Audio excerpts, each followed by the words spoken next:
बिस्मिल्लाहिर्रहमानिर्रहीम। अस्सलाम वालेकुम नादरीन, आप यूट्यूब चैनल देख रहे हैं। मैं इमरान खान। इस वक्त जो बात मैं आपसे करने जा रहा हूं ये बहुत इंपॉर्टेंट है और इसको आप पल्ले बांध लीजिए, क्योंकि आने वाले दिनों में पाकिस्तान के अंदरूनी और बैरूनी सारे मामलात इसके साथ जुड़कर चलने वाले हैं।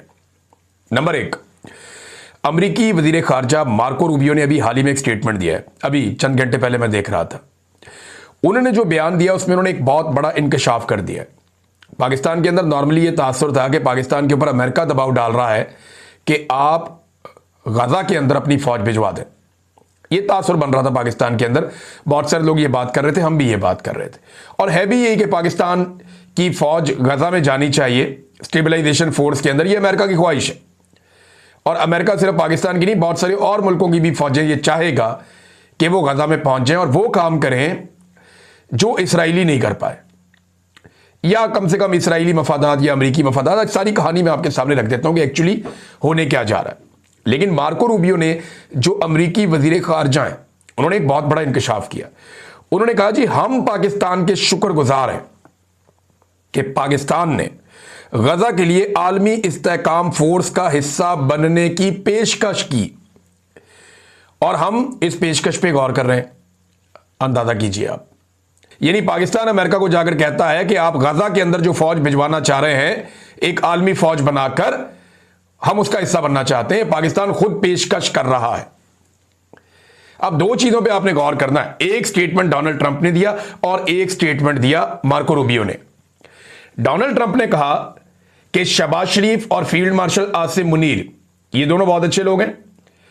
ये जो भी मैं मंसूबा बना रहा हूं गजा के हवाले से और हमास के खिलाफ या फलस्तीन के हक में, जो भी मंसूबा डोनाल्ड ट्रंप कह रहे हैं मैं बना रहा हूं, जो भी मैं मंसूबा बना रहा हूं, उस मंसूबे में फील्ड मार्शल आसिम मुनीर और शहबाज शरीफ, ये दोनों पहले दिन से मेरे साथ हैं।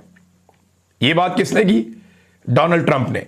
और डोनाल्ड ट्रंप ने कहा कि ये इन दोनों ने मुझे ये बात बताई कि हम पहले दिन से, यानी बिगिनिंग से, हम आपके साथ हैं, शुरू से ही। ट्रंप साहब, ये आसिम मुनीर साहब ने भी कह दिया उनको और शहबाज शरीफ साहब ने भी कह दिया, और ट्रंप ने पूरी दुनिया को बता दिया कि ये दो बंदे मेरे साथ हैं पहले दिन से। अब मंसूबा क्या है वो आगे चल के मैं आपको बताता हूं, लेकिन ट्रंप के मंसूबे में ये दोनों हजरात कह चुके हैं, जनाब हम पहले दिन से आपके साथ हैं। नंबर एक। नंबर दो, अब मार्को रूबियो ये कहता है कि उस मंसूबे के तहत जो फौज जानी है गजा में, उस फौज के अंदर अपनी फौज शामिल करने के लिए पाकिस्तान ने खुद ही पेशकश कर दी है। और पाकिस्तान कह रही है हम अपनी फौज भेजना चाह रहे हैं गजा में, हम इस पेशकश पे गौर कर रहे हैं। यह मार्को रूबियो का स्टेटमेंट है। अब दोनों ने पाकिस्तान का एक एक पोल खोल दिया। याद रहे कि आसिम मुनीर और शहबाज शरीफ ने डोनाल्ड ट्रंप के बयान के ऊपर कोई तरदीद जारी नहीं की। उन्होंने यह कभी नहीं कहा कि डोनाल्ड ट्रंप ने झूठ बोला, या हमने डोनाल्ड ट्रंप को यह नहीं कहा कि हम पहले दिन से आपके साथ हैं। ये दोनों बंदों ने इसके ऊपर किसी किस्म की तरदीद नहीं दी। ISPR के DG आए, उन्होंने सियासी प्रेस कॉन्फ्रेंस की, लेकिन इस पर बात नहीं की। शहबाज शरीफ का वजीर इत्तलात से लेकर ऊपर नीचे सारे, किसी ने इसके ऊपर बात नहीं की। यानी डोनाल्ड ट्रंप की इन्होंने खुद ही तस्दीक कर दी। अब मार्को रूबियो के स्टेटमेंट के ऊपर भी क्या पाकिस्तान ये कहेगा कि हमने पेशकश नहीं की, बल्कि हमें यह दरखास्त की गई अमेरिका की जानिब से कि आप अपनी फौज गजा में भिजवा दीजिए आलमी इस्तेहकाम फोर्स का हिस्सा बनने के लिए। देखिए, उन्होंने तो साफ कह दिया, पाकिस्तान ने खुद कहा हम पेश कर रहे हैं अपने फौजी, आपको प्लेट में रख के ले जाएं आप। पाकिस्तान ने खुद पेशकश की है और अभी वो ये कह रहे हैं कि हम इस पेशकश पे सिर्फ गौर कर रहे हैं। ये जनाब मार्को रूबियो का स्टेटमेंट है। अब ये पेशकश है क्या और ये होना क्या है, जरा थोड़ा सा मैं आपके सामने डाटा रखता हूं। नंबर एक तो आप ये ध्यान में रखें कि डोनाल्ड ट्रंप ने व्हाइट हाउस के जरिए से 5 नवंबर 2025 को अपना एक मंसूबा पेश किया था कि जनाब एक्चुअली करना क्या है गजा में। उसके 20 नुकात थे और बड़े अहम नुकात में से एक ये भी था कि वहां पे एक फौज भेजी जाएगी जो फौज मखसूस ड्यूटियां करेगी, यानी हमास को गैर मुसल्लह करेगी, हमास को वहां से निकालेगी, हमास को दहशतगर्द करार दिया जाएगा, उसके खिलाफ कार्रवाई करेगी। फलस्तीन की जानिब से जो हमले होते हैं इसराइल पे, वो इसराइल को हिफाजत भी दी जाएगी। इसराइली सरहदों के तहफ़्फ़ुज़ की जिम्मेदारी भी गजा स्टेबलाइजेशन फोर्स की होगी। अच्छा, इसके ऊपर जो है ये मंसूबा उनका आया 5 नवंबर को। अब राणा सनाउल्लाह साहब पाकिस्तान में क्या दावा कर रहे हैं? वो ये दावा कर रहे हैं जी फलस्तीन ने खुद तस्लीम किया है ट्रंप के अमन मंसूबे को। वो ये कह रहे हैं जी कि हमास ने खुद माना है अपने आप को गैर मुसल्लह करने के मामले को। ये राणा सनाउल्लाह ने क्लेम कर दिया पाकिस्तान के टीवी चैनल के ऊपर। पाकिस्तान के लोग रोटी को चोची नहीं कहते, ये इतनी पुरानी बात नहीं, हम निकाल के आपके सामने सारे सबूत अब रखने वाले हैं। राणा सनाउल्लाह का यह दावा है पाकिस्तानी हुकूमत का कि हमास ने खुद कहा कि हम अपने आप को गैर मुसल्लह कर लेंगे, उन्होंने तस्लीम कर दिया इस बात को, और फलस्तीनी खुद डोनाल्ड ट्रंप के मंसूबे पर मुत्तफिक हो गए। अब मैं आपको बताता हूं इसके ऊपर जो करारदाद पेश की गई ना अक़वाम मुत्तहिदा में, वो 17 नवंबर को की गई थी, लेकिन उससे पहले 14 नवंबर को हमास ने जवाब दे दिया था, और हमास का जवाब बड़ा मुंह तोड़ था और साफ जवाब था। यानी अमेरिकन ने जो मंसूबा पेश किया 5 नवंबर को, उस मंसूबे में बहुत सारी चीजें शामिल थी, लेकिन हमास ने उस मंसूबे को एज इट इज कबूल नहीं किया। और आज फलस्तीन में या गाजा में हुकूमत किसकी है? हमास की है। दूसरे नंबर पे जो तंजीम है महमूद अब्बास की, उसका नाम है फतह, वो कहीं पे भी नहीं है। अस्पतालों का कंट्रोल हो, इंतजामिया का कंट्रोल हो, हुकूमती इदारों का कंट्रोल हो, जितना भी शहरों का कंट्रोल है, हर चीज का कंट्रोल मुकम्मल तौर पे हमास के पास है।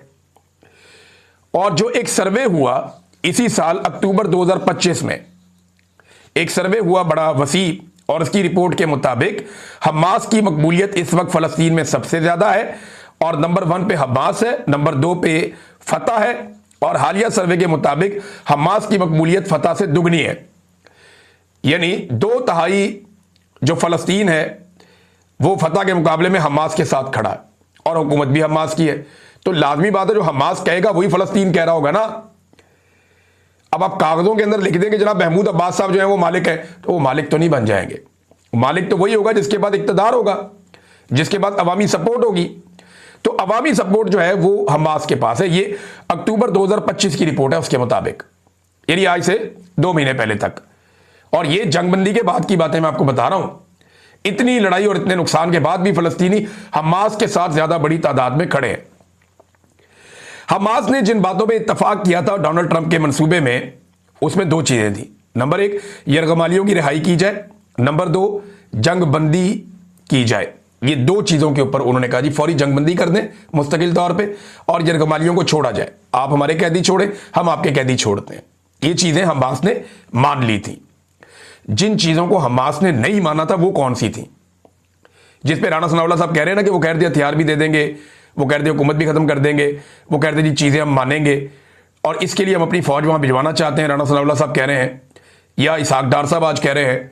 अब ये लोग हुकूमत इस तरफ चल पड़ी है ना। तो मैं याद दिलाता हूं कि 14 तारीख को यानी 5 नवंबर को ट्रंप का मंसूबा आता है, 14 नवंबर को हमास का जवाब आता है। हमास ने कहा कि हथियार डालने की शर्त हम नहीं मानते। नंबर 2 उन्होंने कहा जी इख्तदार छोड़ने की शर्त भी हम नहीं मानते। नंबर 3 गजा की गवर्नेंस से मुकम्मल तौर पर बाहर होने की शर्त भी हम नहीं मानते। उन्होंने कहा जी हथियार डालने का मामला फलस्तीन की रियासत कायम होने और सियासी हल के बगैर नहीं हो सकता। जब तक कि कोई सियासी हल नहीं निकलता, जब तक कि फलस्तीन की रियासत कायम नहीं होती, तब तक हम हथियार कैसे फेंक सकते हैं, यह हमास का कहना है। लेकिन इसके बावजूद 17 तारीख को अक़वाम मुत्तहिदा में एक करारदाद आती है, 17 नवंबर को, यानी 5 को ट्रंप मंसूबा लाता है, 14 को हमास उसकी मुखालफत करती है, थोड़े से हिस्से की हमायत, बाकी हिस्से की मुखालफत, और 17 तारीख को पाकिस्तान वोट डाल देता है इसी करारदाद के हक में अक़वाम मुत्तहिदा में। अब ये जो करारदाद 17 नवंबर को पेश की जाती है, इस करारदाद में आलमी इस्तेहकाम फोर्स की गजा में जाने की इजाजत दी जाती है अक़वाम मुत्तहिदा की जानिब से। 13 वोटों से यह करारदाद पास हो जाती है जो अमेरिका पेश करता है, जबकि रूस और चीन इसके अंदर वोटिंग ही नहीं करता, जबकि हमास और फलस्तीनी अवाम ने इसकी मुखालफत की थी। ये कह रहे हैं जी हमायत की नहीं, हमास और फलस्तीनी अवाम ने इसकी मुखालफत की थी, इसकी हमायत नहीं की थी। अब ये स्टेबलाइजेशन फोर्स जाकर करेगी क्या गजा में, जरा ये आप देख लीजिए। सबसे पहले आपको देखना चाहिए, नंबर 1 इनकी ड्यूटी यह है कि गजा में अमन कायम करना। नंबर 2 हमास को गैर मुसल्लह करना। नंबर 3 गजा से इसराइल को कोई खतरा ना हो इसे यकीनी बनाना। नंबर 4 नई इंतजामिया को तहफ़्फ़ुज़ फराहम करेगी ये फोर्स। नंबर 5 जो तामीर नौ करने के लिए लोग आएंगे उनकी हिफाजत करेगी ये फोर्स। नंबर 6 इसराइली सरहदों की हिफाजत भी जिम्मेदारी ये फोर्स उठाएगी। नंबर 7 लंबी लड़ाई लड़ने वाली इसराइली फौज जो है अब उसका आराम करने का वक्त हो गया है, लिहाजा ये फोर्स वहां पे जिम्मेदारी निभाएगी, उसको आराम का मौका मिलेगा। नंबर 8 जो इसराइल की कबूलियत है आलमी सतह पे उसमें इजाफा हो जाएगा। ये देखें ना मुसलमान मुल्कों की फोर्स आई हुई है, उसने मामला संभाल लिया है। तो जो इसराइल के ऊपर बड़े बड़े एलिगेशन, बड़ी खौफनाक चीजें, अगर देखें ना, वहां लड़ाई मुसलमान फौजियों की हो जाती है हमास के साथ, तो फिर वो लड़ेंगे ना, इसराइल तो नहीं लड़ेगा। तो इसराइल के ऊपर जो जंगी जराइम है वो मामला पीछे चले जाएंगे और एक और आलमी सतह पर यह तासुर तब्दील हो जाएगा, ये जो गजा के बारे में, जब मुसलमानों की फौज वहां पे पहुंच जाएगी। तो ये तो वो काम है जो इस फोर्स ने वहां पे जाके करने हैं। लेकिन क्या ये हमास को गैर मुसल्लह कर पाएंगे? पाकिस्तान की 7 लाख फौज है, पाकिस्तान में चंद हजार दहशतगर्द हैं, 3,000 होंगे मैक्सिमम, इससे ज्यादा तो नहीं हो सकते। हम आज तक उनको गैर मुसल्लह नहीं कर सके। हर चौथे दिन वो कहीं ना कहीं नुकसान पहुंचा देते हैं, कोई ना कोई धमाका कर देते हैं। हालांकि पाकिस्तान में दहशतगर्दों को अवामी सपोर्ट और हमायत हासिल नहीं है, फिर भी वो काबू नहीं आ रहे। 7 लाख की फौज लगी हुई है। अब गजा के अंदर जो है वो हमास को बड़ी सपोर्ट है, वहां की पब्लिक की बड़ी तगड़ी सपोर्ट है। अक्टूबर का सर्वे यह बताता है कि हमास सबसे मकबूल जमात है वहां पे गजा में फलस्तीनियों की। अब उन्हें पब्लिक की इतनी ज्यादा सपोर्ट है, आप उनकी जबान भी बोलना नहीं चाहते, आप वहां पे चंद हजार फौजी भेजकर आपको लगता है कि इतनी बड़ी तादाद में जो हमास है आप उसको गैर मुसल्लह कर देंगे और वो प्लेट में रख के लाके हथियार आपको दे देंगे? ये नहीं होगा। ये एक बहुत बड़ा जुआ है, जो फौज भी जाएगी उसको ये जुआ खेलना पड़ेगा। अब नाजरीन, धोखे में रहने की बिल्कुल आपको जरूरत नहीं है। जो मंजन आपको बेचा जाएगा मैं पहले आपको बता देता हूं। नंबर 1, ये फौज बैनुल अक़वामी तौर पे पैसा हासिल करेगी जो वहां पे जाएगी। यानी पाकिस्तान अगर अपने फौजी भेजेगा तो मुफ्त में नहीं भेजेगा, पाकिस्तान को इसके बदले में पैसा मिलेगा और फी फौजी के हिसाब से आपको टका के पैसा मिलेगा। जितनी फौज आप भेजेंगे, जितनी खिदमत आप अंजाम देंगे, जो आपका नुकसान होगा उसके ऊपर आलमी सतह पे आपको ठीक ठाक पैसा मिलेगा, वो अमेरिका मैनेज करेगा। नंबर 2, ये फौज खुद से कोई तामीर नौ नहीं करेगी, जो लोग कर रहे होंगे उनकी हिफाजत की, चौकीदारी की जिम्मेदारी कर सकती है। नंबर 3, ये फौज कभी भी इसराइल के साथ झड़प नहीं करेगी, लड़ाई नहीं करेगी। इसके जाने का मकसद इसराइल की हिफाजत है, इसराइल के साथ लड़ाई करना नहीं है। नंबर 4, फलस्तीन की आजादी इसका हदफ नहीं होगा इस फौज की, क्योंकि करारदाद के अंदर भी कहीं पे ये शामिल नहीं है। डोनाल्ड ट्रंप के मंसूबे में भी फलस्तीनी रियासत का क्याम शामिल नहीं है, जिसमें पाकिस्तान ने इत्तफाक कर दिया। लिहाजा ये फौज कोई फलस्तीन को आजाद करने के लिए, इसराइल के साथ जंग लड़ने के लिए नहीं जा रही। इस धोखे में कोई ना रहे। ये सिंपली वहां पे अपनी सिक्योरिटी की ड्यूटी करने जा रही है, जो ड्यूटी इन्हें आलमी सतह पे अमेरिका बताएगा, या वो जो बड़े बड़े लोग वहां बैठेंगे जो बताएंगे ये ड्यूटी करेंगे, इसके अलावा और कुछ नहीं करेंगे, और इसके बदले में पैसा वैसा भी मिलेगा। नंबर 5, अगर जरूरत पड़ी तो ये फौज हमास के जंगजुओं के साथ लड़ भी सकती, सिंपल बात है। इसके अलावा नाजरीन और कोई ऐसी बात नहीं है, कोई ऐसी चीज नहीं है। मैंने ये हकायक आपके सामने रख दिए और पाकिस्तान ने खुद पेश कर दिया अपने आप को कि जनाब हम आते हैं लड़ने के लिए, हम आते हैं मारने के लिए, हमसे ड्यूटी करवाया, हम करते हैं वो काम। तो इसमें तो इसराइल का फायदा है। अगर एक करारदाद के पास होने में इसराइल खुश हो रहा है और ये काम होने में इसराइल राजी है तो उसका तो फायदा है, और अगर फलस्तीनी और हमास वाले खुश नहीं है तो इसका मतलब है उनका फायदा नहीं है। तो पाकिस्तान उस काम में हाथ डाल रहा है जिस काम में फलस्तीनी या हमास खुश नहीं है और इसराइली खुश हैं। अब ये देखें, ये जिम्मेदारी तो हुकूमत की ना, फैसला उन्होंने करना है, वो ये करना चाहते हैं वो ये कर लें। अगर इसका रद्देमल आएगा तो देखेंगे रद्देमल क्या होता है, पब्लिक इसको कैसे लेती है। लेकिन हकायक जो थे मैंने एक एक चीज निकाल कर आपके सामने रख दी, इनमें कोई चीज गलत नहीं हो सकती। अच्छा, ये फौज वहां जाएगी, जाके हमास को गैर मुसल्लह करेगी, जो इधर करने वाला काम है वो क्यों नहीं करते? सारी की सारी इंटेलिजेंस एजेंसियां इस काम पे लगी हुई हैं कि पीटीआई के बंदे कैसे तोड़ने हैं। सारी की सारी इंटेलिजेंस एजेंसियां इस काम पे लगी हुई हैं कि सोशल मीडिया को कैसे कंट्रोल करना है। फलाना बंदा उठा लो, फलाना जबरी तौर पे लापता कर लो, वो बंदा भी चुक लो, इसको भी अंदर डाल दो, वो औरतों पे केस बना लो, इमरान खान को कैसे तोड़ना है, कैसे जलील और रुसवा करना है। सारी एजेंसियां इस काम पे लगी हुई हैं। थोड़ा अपनी वो वाली ड्यूटी भी करें ना जिसके लिए कौम आपको इतना पैसा देती है। यानी इंडिया ने पाकिस्तान का पानी रोका हुआ और पाकिस्तान की मीडिया पे खबरें आ रही हैं। दरियाए चनाब में पानी की सतह नीचे जा रही है, दरियाए झेलम में पानी की सतह नीचे जा रही है, नीलम पानी की सतह नीचे जा रही है। अब इन पानियों की सतह नीचे जाने से पाकिस्तान को नुकसान क्या हो रहा है जरा समझ लीजिए आप। ये पाकिस्तान में गंदम का सीजन है, कुछ जगह पे आलूओं की फसलें लगी हुई हैं और दीगर बहुत सारी अजनास हैं।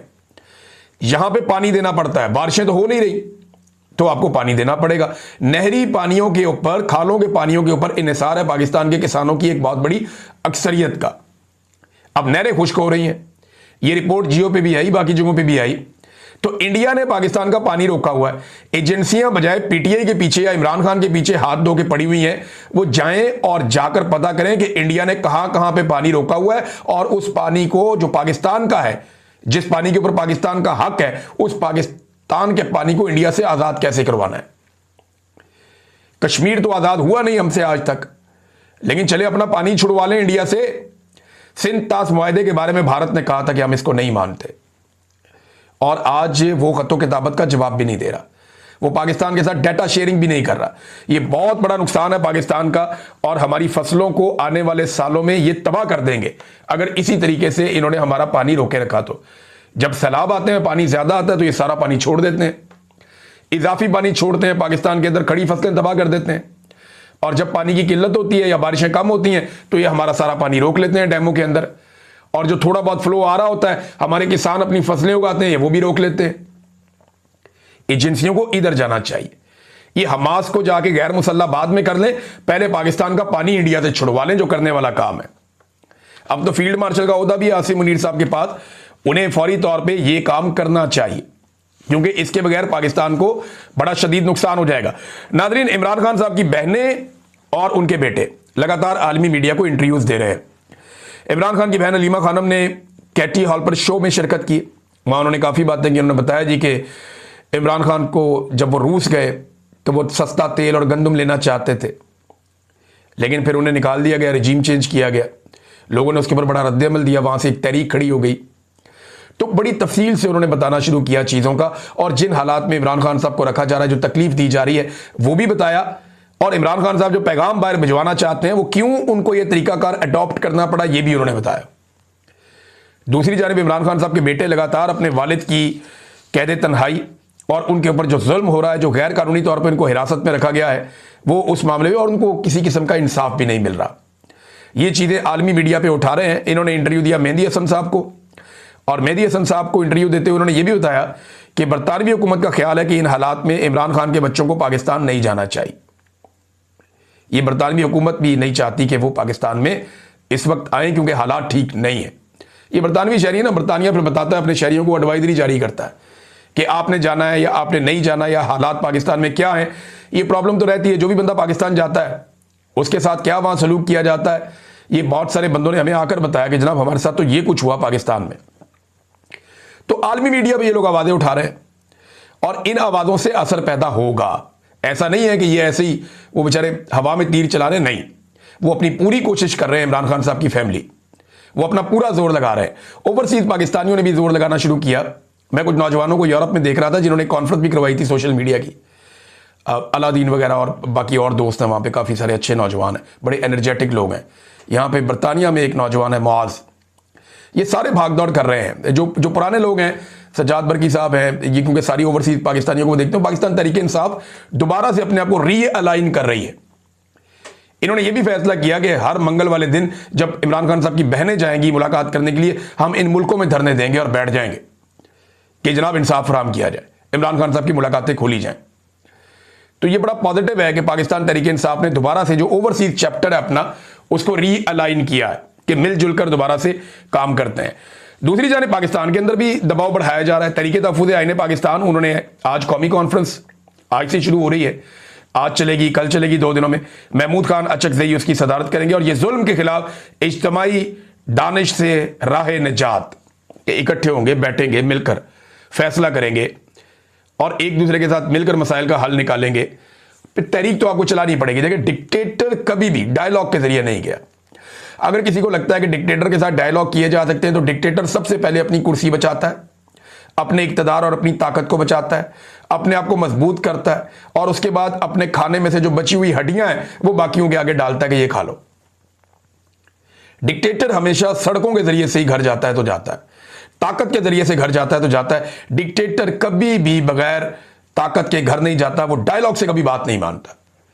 आप देख लें, जितने डिक्टेटर गए ताकत के जरिए ही गए, अपनी मर्जी से तो कोई छोड़कर कभी नहीं गया और ना कोई जाता है।